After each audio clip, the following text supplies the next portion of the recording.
it's time 3 o'clock, so we would like to start Tチャン International 4th edition.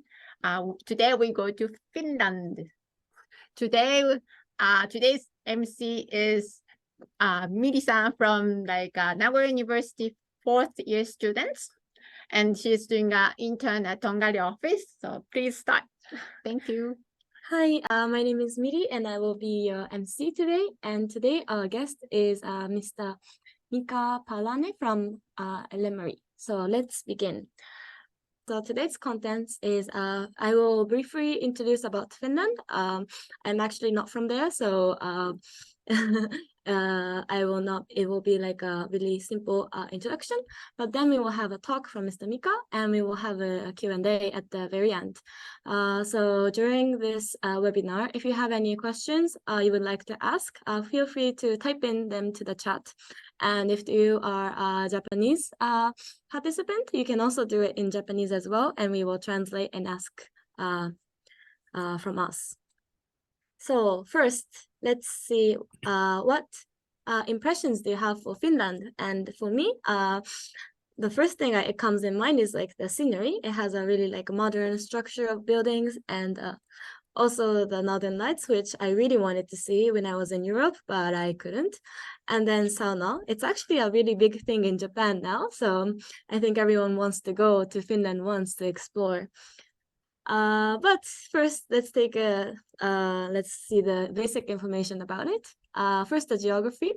The capital is Helsinki, and population is about 5.5 million people. And the surface area, it is actually a bit smaller than Japan, and it's almost like the same size.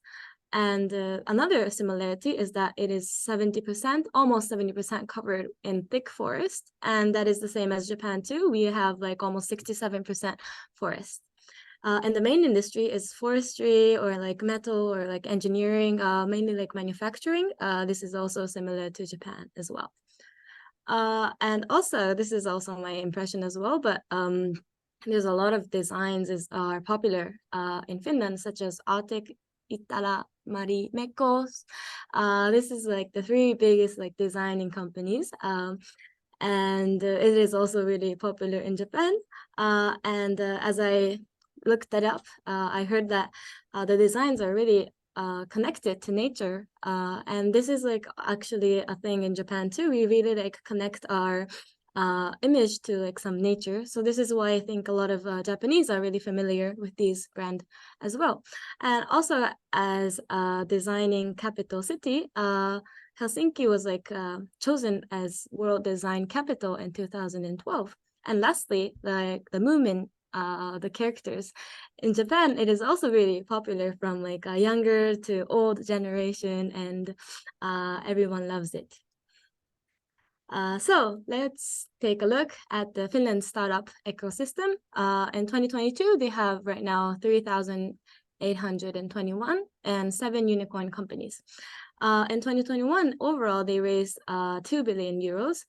And they have 46% of VC investments, which comes from outside of Europe, and it is said is due to like in this highly industrialized and free market economy. It is really opened. So looking into the cities, we have Helsinki here as like the biggest city for startups, and there are a lot of opportunities and incubation centers there, and along as Slush, which we will speak about it more later. But these incubators have really supporting system for startups to expand. Along with that, this city, Espoo, if I am pronouncing it correctly, they have the Aalto University, which I think this is actually the university. Oh, thank you. This is actually the university website. They have like a startup center, and this is actually where I found today's guest speaker, Mika, from there. His company was also in the Aalto University startup center. Also, this city has large corporate headquarters, if I'm correct, Nokia and Kone and Nestle, which has like a really nice environment for startups to continue on with their business. And this is Slush. This is actually the website, which is really, really cool and really innovative. But this is the event which this Tongari project, Tongari program we are going to go to. And this is held for 2 full days with like 300 side events and with a lot of amazing speakers, which is yet to known, but a lot of CEOs with like 5,000 startup founders and operators, with 3,000 investors and 300 media representatives. So there is an opportunity to connect with many different people in many fields, and you can do it at that spot. So it is an exclusive event. And as we were talking with Mr. Mika, he said he will be there as well on that day. So if you are joining in for the program and you got selected to the going to Finland, you might also have a chance to meet him as well. So now I would like to introduce our guest, Mr. Mika Paalanne. Sorry, I forgot to ask you for the pronunciations. But it sounds good, thank you. Yeah. Really? Oh my gosh, thank you very much. He's the CEO of Elemry, which is a rapidly growing year-old Finnish-based startup, providing a patent technology of cost-efficient chemical-free metal recovery method. In addition to his great project, Mr. Mika has educational background as well, such as change management and a wide functional experience, including portfolio management, business management, ICT, marketing, product management, R&D, and from various industries. So he'll be sharing with us stories such as why the company was started, the first steps in finding international customers, and how to overcome typical challenges. And Tongari will be also conducting Tongari School, which starts tomorrow. And it will also be a selection for students to actually visit Finland to attend Slush. So please, let's enjoy the talk. So I will pass the mic to Mr. Mika. So thank you. Thank you. Thank you very much. And I'm honored to be here. And good afternoon, konnichiwa, and hyvää iltapäivää, as we would say in Finnish, for everyone joining. I will share my screen. Can you see the agenda all right? Yes. Excellent. So I will cover a little bit as well. So thank you for the excellent presentation there already. So I will first speak shortly about my perspective about the Finnish startup ecosystem, and then dive deeper so that why we actually started the company, and then talk a little bit that what we have to do actually with Japan. And then I have typical difficulties plus the top 10 tips for those from our experience. And at the end, so then we will have plenty of time for the questions and answers. But yes, so as we just heard, so we have quite a big startup ecosystem here in Finland. And I think that it's thanks for so of course the Finnish government is investing and is supporting the startups, is supporting the universities to make the innovation, and is supporting people to find out that if some of the innovations could be commercialized. And that's how we got started as well. And overall, the whole kind of mindset, like you mentioned here, that we have a background of heavy industry, but nowadays the amount of smaller companies and startups is growing and growing because they really can help the traditional industry.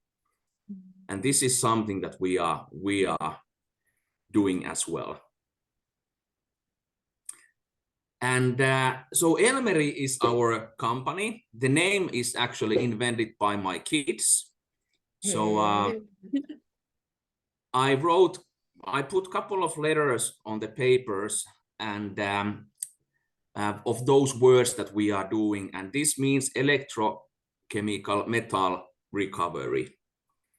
And so it's again kind of just an example that you can involve a lot of different people to join, because people have different abilities and different perspectives. So that's just an example of a story that how we have been working so far.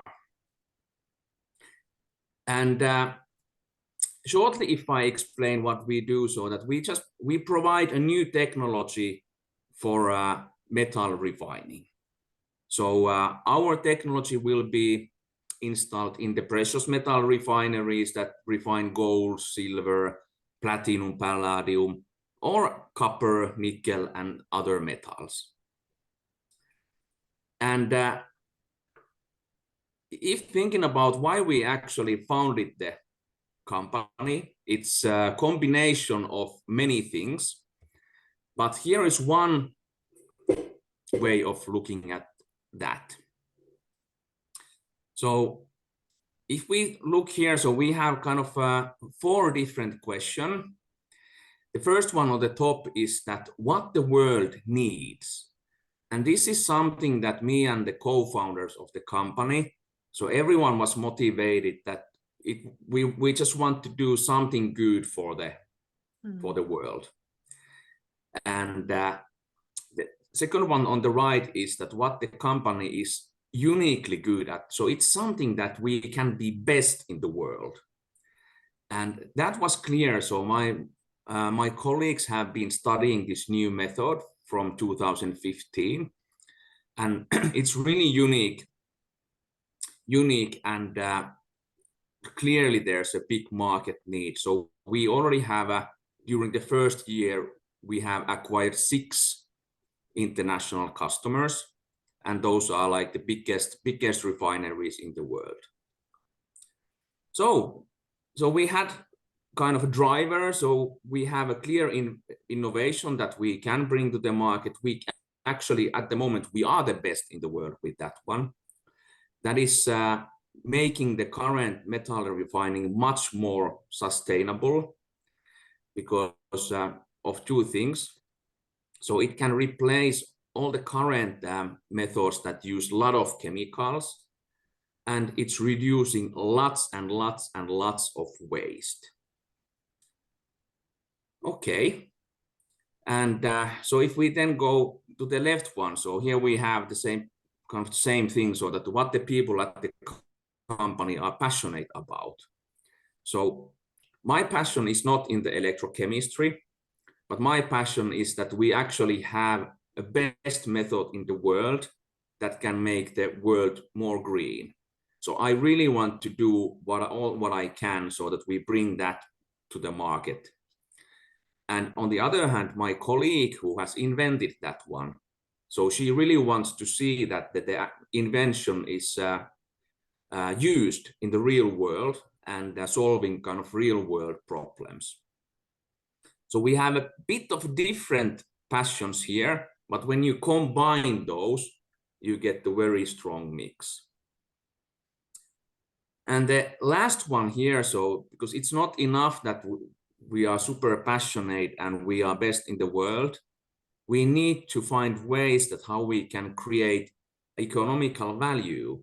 So it means that, of course, in the longer run, so that we have customers and the revenue. And just to add here, so that we have plan for that, so that we can find investors who believe in us, so that we get started. And this is how Elemry was founded. And we were not yet having the company when we found our first customer in Switzerland. And how that happened is that we were discussing with the company, and we were not proposing to sell anything. We didn't have anything to sell, but we explained that we have a new method, and we actually are super confident with that, but we would like to work with someone and test if it's solving problems. And the customer company said the same. Okay, we do have some problems, so let's work together. And we were not kind of trying to get the maximum amount of revenue or anything, but more like founding a partnership. And so we went there and actually got better results that we were expecting already in the beginning. Part of the results we actually made by accident. So our method is based on electrochemistry, so we use electricity. And for one day, my colleague actually plugged the wires in the wrong way. And then something happened. We are going to patent that. And we got even better results than what was the plan. So again, kind of another example that we were confident and very happy with what we were doing. But then kind of when you do things, accidents happen. Sometimes they are not nice accidents. Sometimes you learn a lot and then you can think something new. And so here were a couple of stories how we got started. And again, so just to kind of simplify that, what was the driving force, because the world is running out of metals. So there is a certain amount of metals that we have here, and the need is increasing all the time. For example, as we are having electric cars, we need much more copper and other metals so that we can have those. Or that hydrogen cars, so we are gonna need a lot of platinum group metals in order to run those. And if shortly talking about our market, so these are the things that when talking with investors, so the first one is always that, so what's your market? Our market is quite clear. So this is our market. So we pretty much can cover all the precious metal refining that happens in the world. And that's again something that really drives us. So our goal is not to, so to say, not to make the very rich companies richer. Of course, that helps when it's cost efficient, but our driver is exactly to find the kind of sweet spot there, that what is economically feasible for the companies while adding the sustainability at the same time. And maybe a few more things just so that you get the idea what we are doing. So here on the left, you can see this is roughly like 1 meter and size 1 meter. So when refining the metals are in the liquid form at some point of the process. So what we do is simply that we bring this kind of machine next to the existing processes, and that the refineries can collect the metals that they want. And what is different here is that it's very selective, and you can collect either precious metals or you can collect the harmful elements.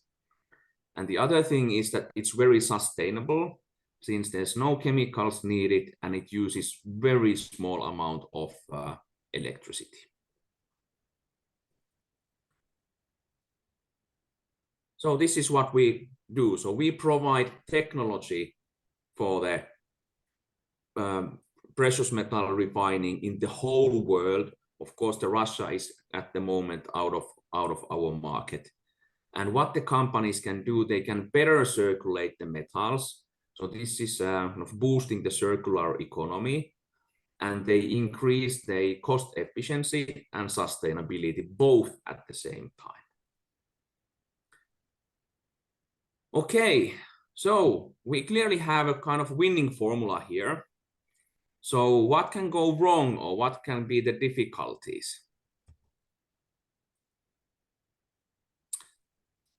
And maybe before the difficulties, so just I thought to say a couple of words about us in Japan. So based on what I explained already, so and we heard from you, so that both Finland and Japan has a strong background in the heavy industry, and there are a lot of Japanese companies who are in the mining or metal or refining business. So for example, there is JX Nippon and Tanaka and Mitsubishi and so on.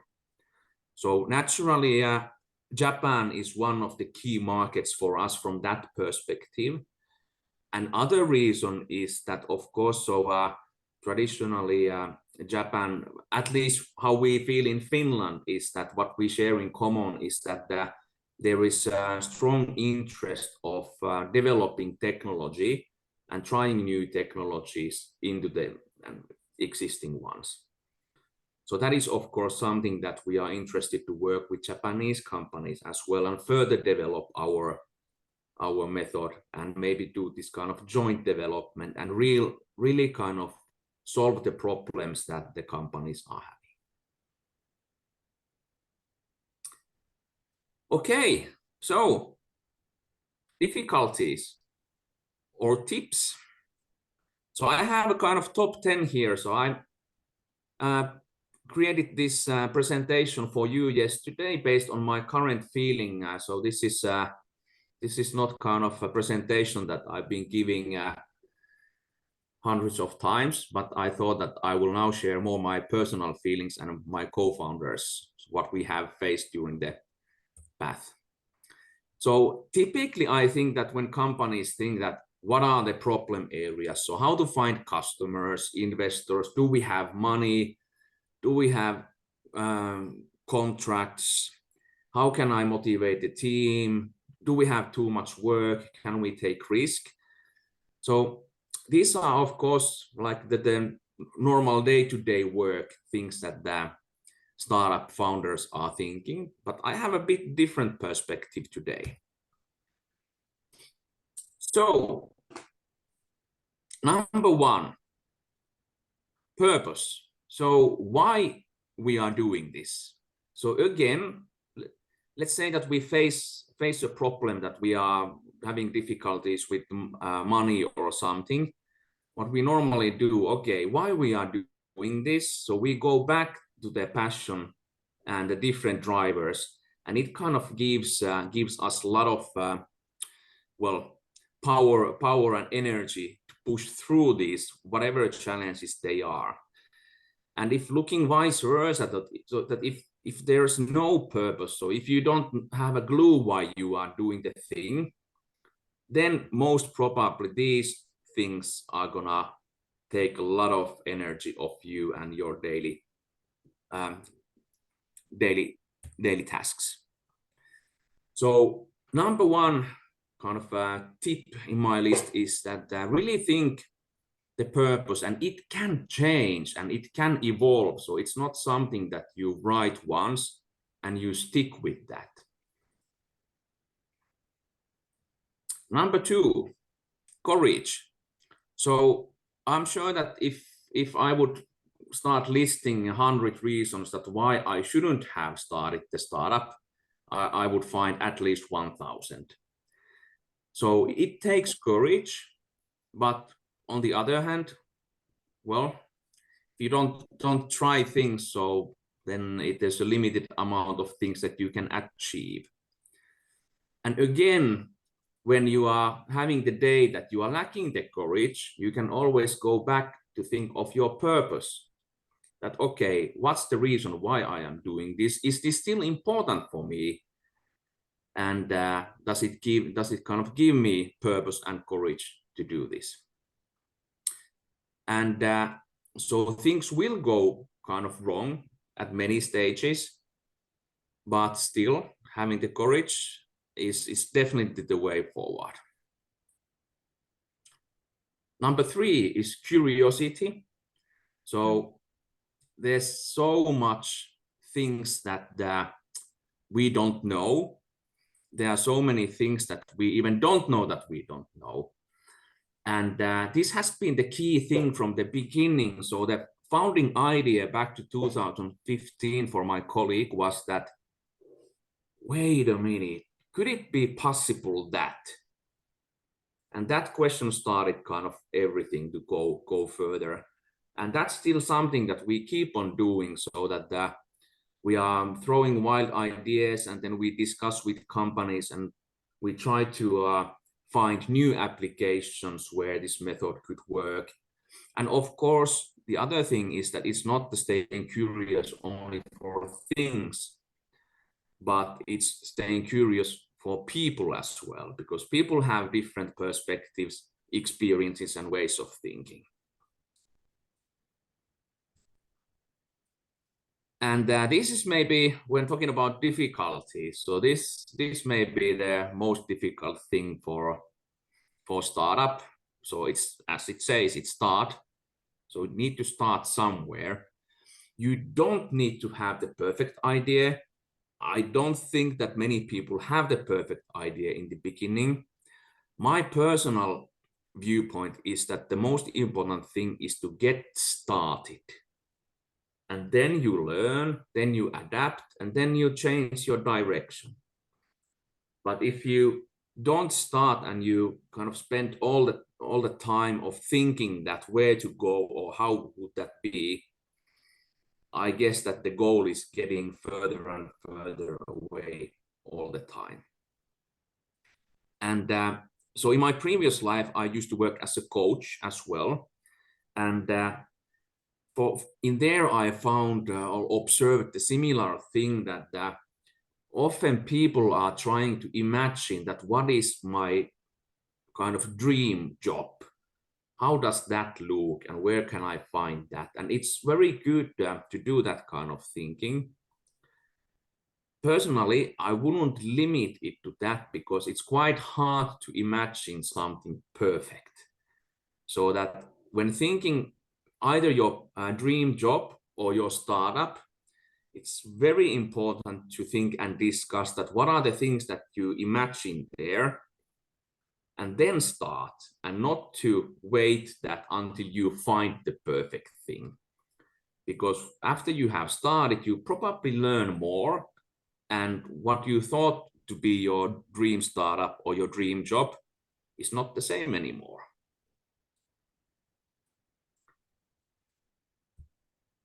Number 5, and this is, I would say, at least here in the Finnish ecosystem, really, really important and available. So ask help. So I did it. I had zero experience of founding a startup. I had zero experience on electrochemistry, and I had zero experience on precious metal refining. So when we founded the company, I kind of had pretty much zero experience. So what I did before, I used to work in these companies that I mentioned here in the Nokia, Kone, Neste, in the big corporations, and my job was to help people to make their work. And so when I started here, so of course I needed a lot of help. And I asked for help, and every single person that I asked for help, they did help me. And no one said that I don't have time. And this has been a very kind of humbling learning opportunity for me, that because I used to work before that I managed by myself and I'll find the information. But now I actually found out that asking help is not only very beneficial and making things easier, but then you learn a lot. Then it helps you to keep the courage. It's refining your purpose, and you may even get some friends along the way. And the best thing here is that one day, or now many days, so people have asked me for help. And oh boy, it feels so good that I can help someone when I have been receiving help.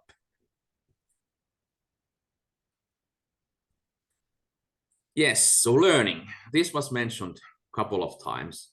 So this is vital. So often in the startups, like I mentioned, so that people, they have some core competence, but there are many areas that you don't have the competencies, and it's fine, because you can always keep on learning. So you can ask help, you can educate yourself, or you can just start doing things and learn along the way.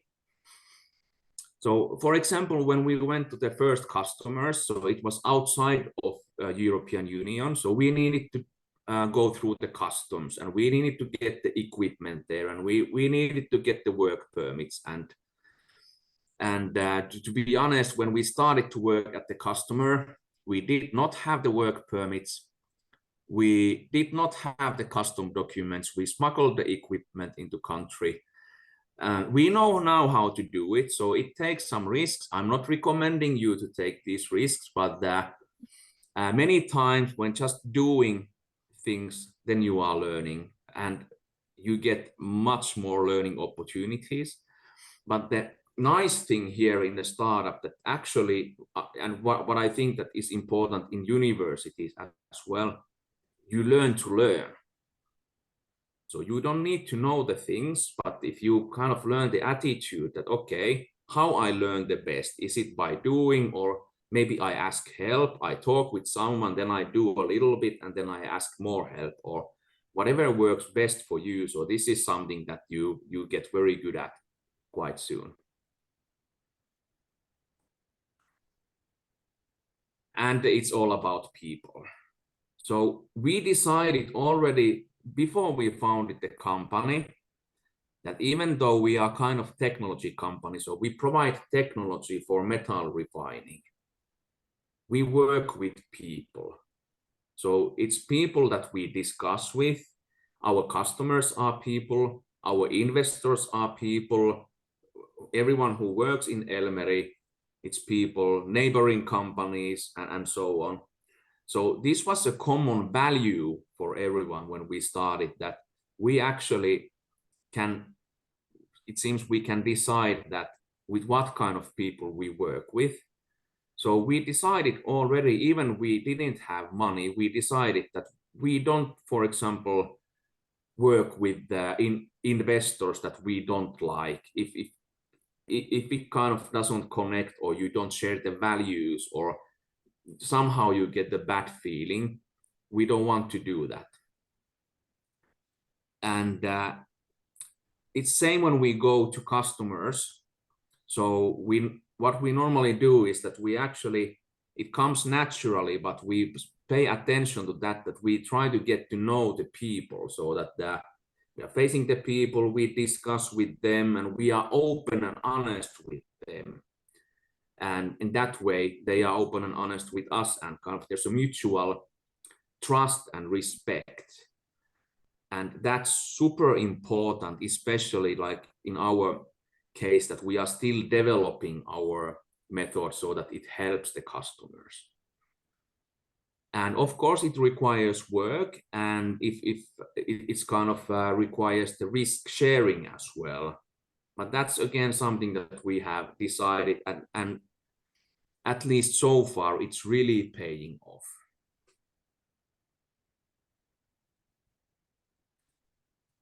And so earlier I mentioned that ask help. So there I just kind of mentioned that you just call someone, or you find people who have another startup or something, and you go for a lunch and so on.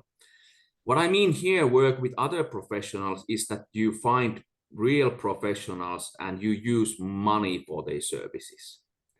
So personally, there are a few things that I'm not good at and I don't like. Other one is IT.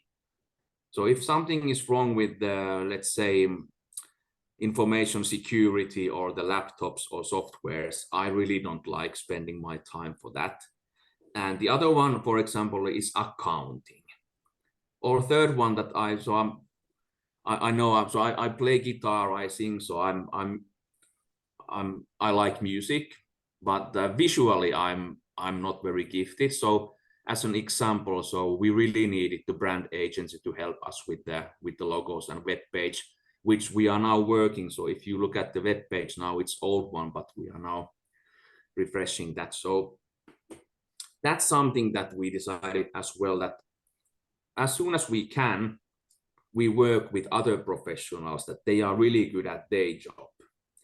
Because again, it helps us to focus, and it helps us to learn, and it makes us much more professional all the time. So again, this is of course decision that you need to think that if you have enough money to do that or what you can do. But so we have in Elemry, so we made the decision that we are not trying to do everything by ourselves. So we aim for the kind of fast growth, which means that we need to invest money for, of course, for our technology, but to work with other professionals that make sure that our accounting and our legal contracts and everything are in place.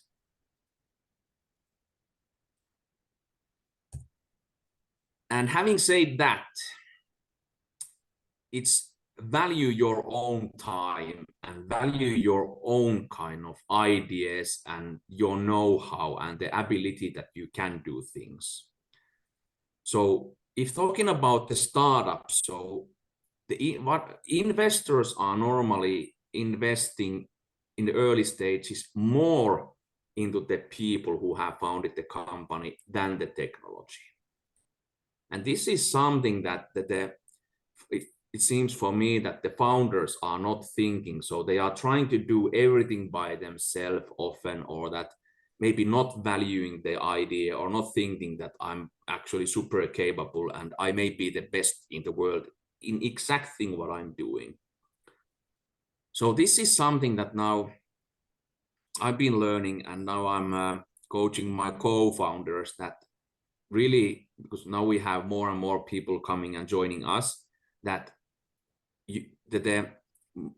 what is the kind of most value adding thing? What are the most value adding things that our company is doing? And so part of that is in my colleagues' head. So they have the know-how how the method actually works. And another example is that does it add more value that I am actually, so next week I will travel to customer in Poland and the next week in Italy, so that I'm doing sales, or that I'm fixing laptops or printer or trying to get the numbers in the accounting right. So again, it's something that it makes it easier that like we have just kind of decided that we need to value our time. That's where the investors and the customers actually have invested in. And it really helps that when you kind of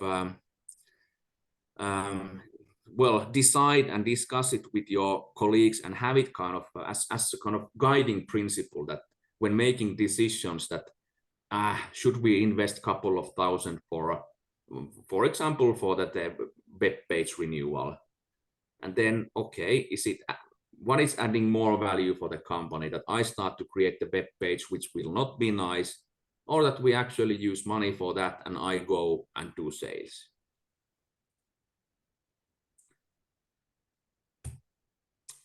And this is my personal favorite that may get forgotten.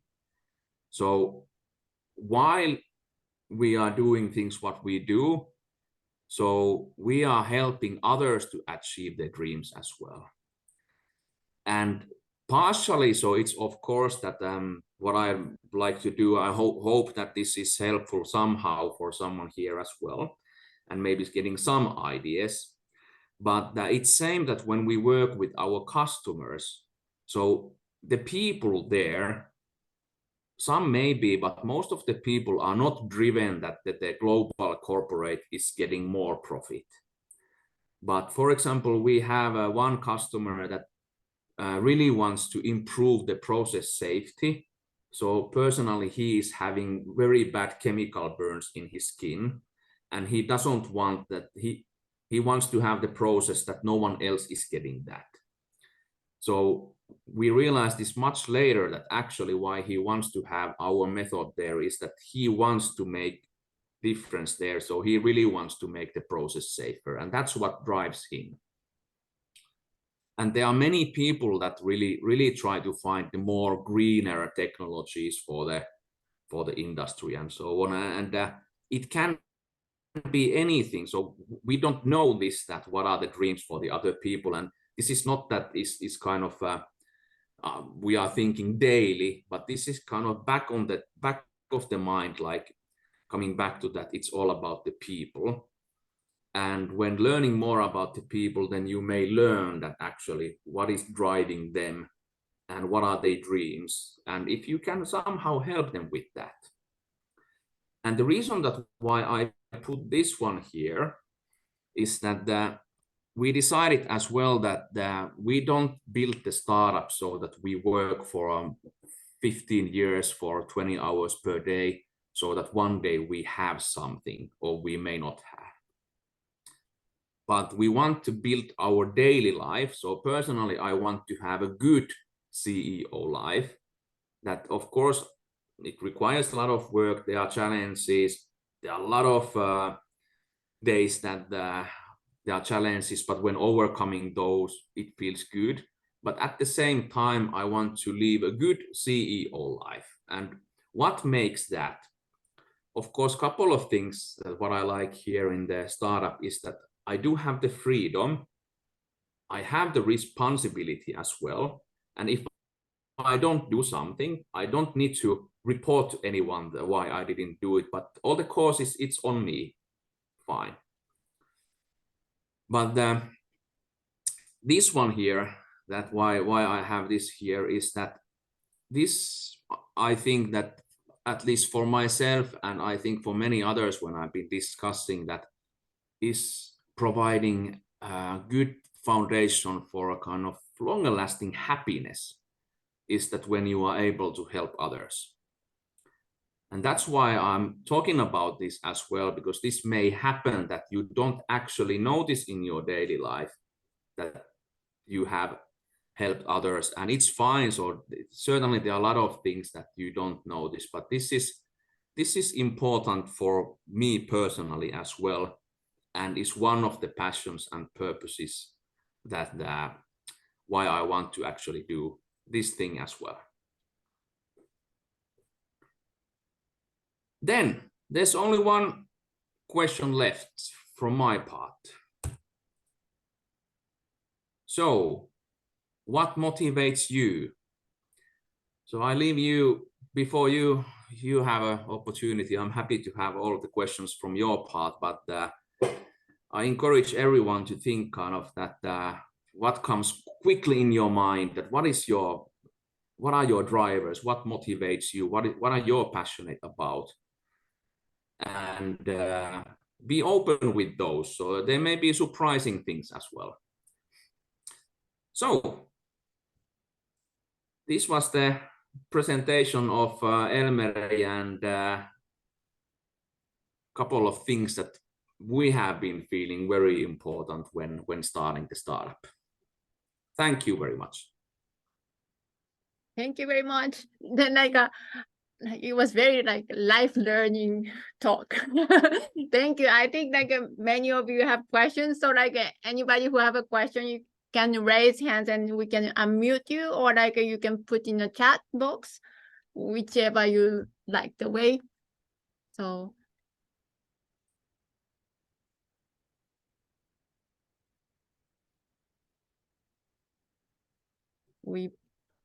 this one.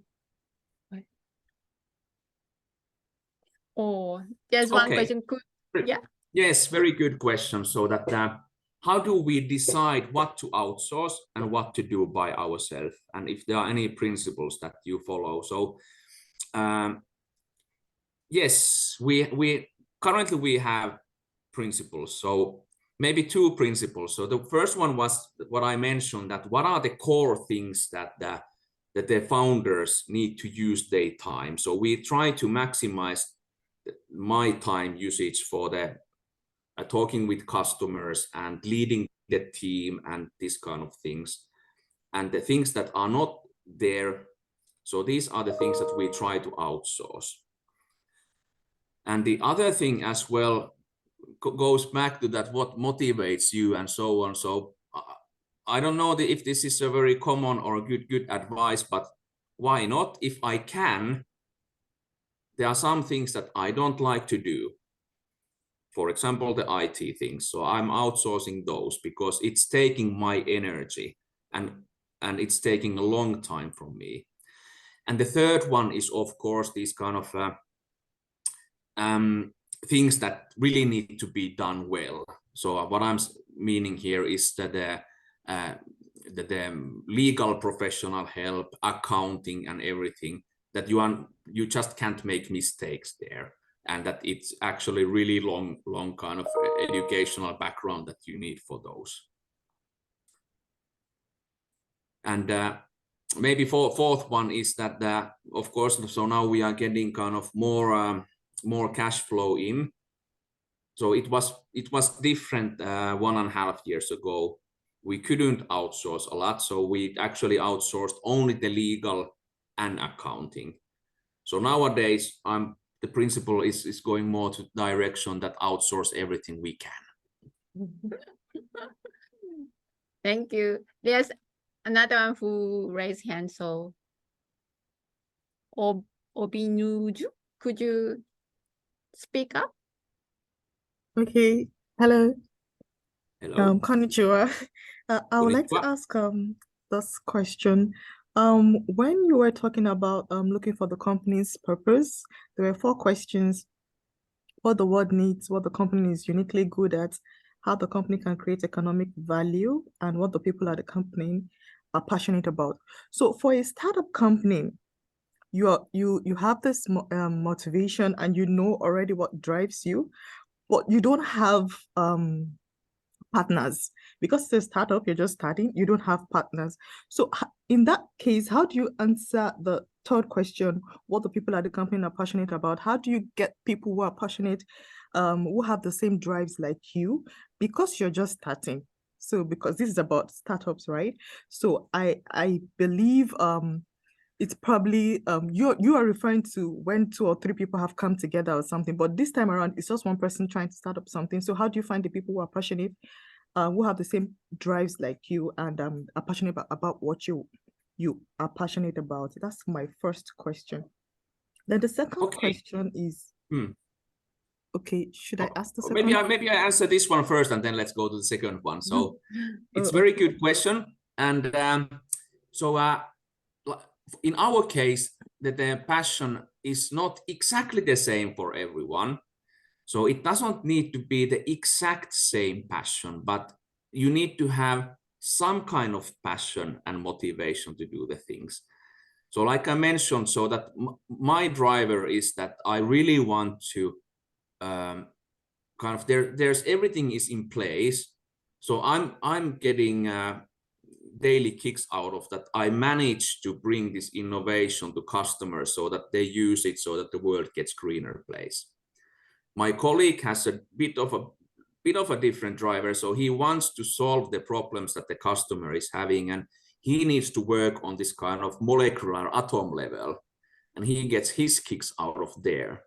But our passions and motivations are kind of when you put those together, they go to the same direction. And so they don't need to be the same. So there may be that, for example, that if we would have a salesperson, it could be that his driver is to get rich. He just wants to get rich. And actually, it kind of, we wouldn't hire because I mentioned we have these different values, but it could be a very good value here because he would really need to make the sales so that we have long-lasting customer relationships. So the drivers and the passions can be a bit different, in my opinion. Okay, thank you. I totally understand that now. Then my second question is, if already you have identified your purpose and what you want to do, right? But if your company, the company you're dreaming to have, is more technology based, from your perspective, would you advise for someone like us who's just leaving the university to first get some kind of how do I put it? To first get some kind of experience, like the technology experience, or can we just start up without having experience from some other company that does the same thing that you want to, something close, not exactly the same thing? For instance, say you're going into production. Would you advise us to first get experience from a company who produces something close, or can we just kick off and start? Because you actually mentioned that in number 4, overcoming the difficulties, where you said start. You don't need to have the perfect idea, or you can learn and strategize. So what's the advice about starting immediately?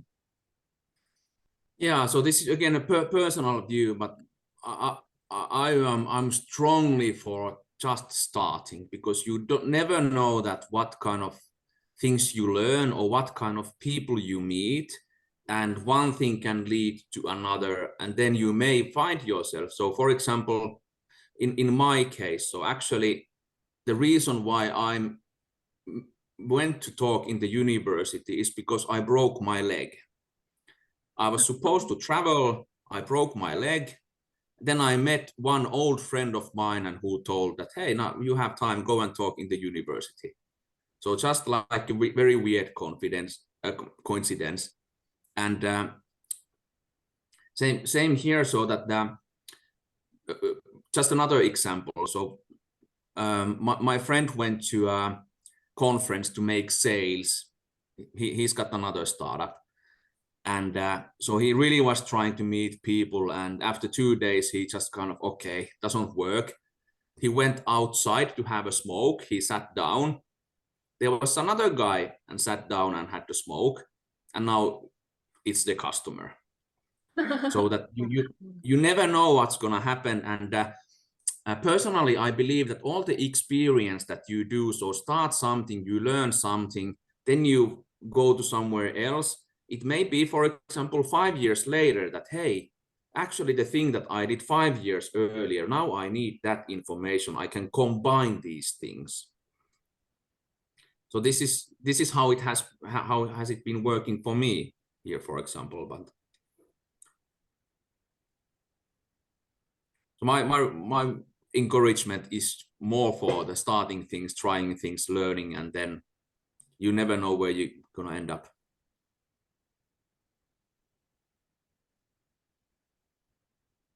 Is it okay or B? Yeah, yes, it is. Thank you. Thank you. So that's all your questions? Yes, that's all my questions. Thank you very much. Thank you. Is there other questions? Anybody else?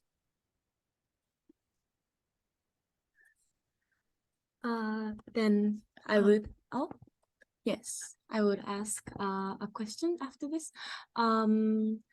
So it's like not like a mindset thing, because I was really inspired by your talk, and I really understood it. It came really straight into me, so it was really understanding. Thank you very much. But like I have like a question. So you said you just started like your company, it was like only 1 year ago, but how big, like how many members are in your company right now at the moment?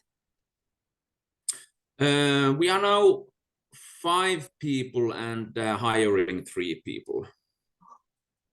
Plus, yeah, and plus, so we use like mentioned, so we use external professionals for many things. Yeah. Okay. So like in your core member, you have 5, and you're gonna have 8 soon. 8 soon, yes. Okay. Thank you very much.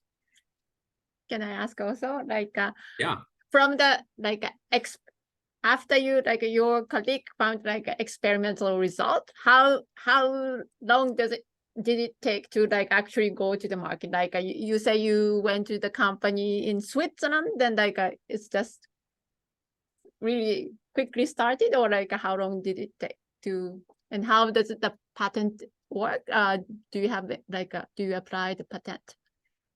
Yes, so for the patent, so the innovation was patented in the university. So we needed to buy the patent from the university. And so that's how the typical model here is. And we are paying kind of royalties, so small percentage of our revenue we pay back for the university. So we didn't need to find money or cash to have the patent. And how long it took? So yeah, it takes time. Is because so it's quite quickly. So we do our process in couple of steps. So we first do the tests in the laboratory, and we do the testing at the customer site, and that's quick thing to do. What is not so quick is that the customer is ready to have a new equipment in the production process line. So for this case, the whole process takes more than a year. But it's we decided that our first market is that it comes to the end of the customer process, where it's much quicker to have than imagine that, for example, one of the companies I mentioned earlier would replace or put something totally new into the main process line. So that takes even longer. But so that's why we want to be flexible and agile and start from the end and earn the trust, and then we move into the main processes. So like your product is actually like the box, like yeah, so that's the box is pretty standard. Our what we are providing is to how to run the box, how to operate the box. So there are very tailored electricity pulses that need to be created so that the customer gets the metals that they want. Because every process solution at every refinery is different. So you need to spend a lot of time that you know how the atoms actually work to get the one thing out that you want to get. I see. And when it works in one place, you cannot copy and put it in the next place because the raw material is different. So who are the one who control? Is like your company is the one who control? That's our know-how, so that we provide that for the customer, so that they need to push button 1, 2, 3, or they don't need to know about that. And I see. We make the what happens. So it's in a very kind of big picture, we provide more like software than I see. Thank you. Is there any other questions? We have 2 minutes left, so.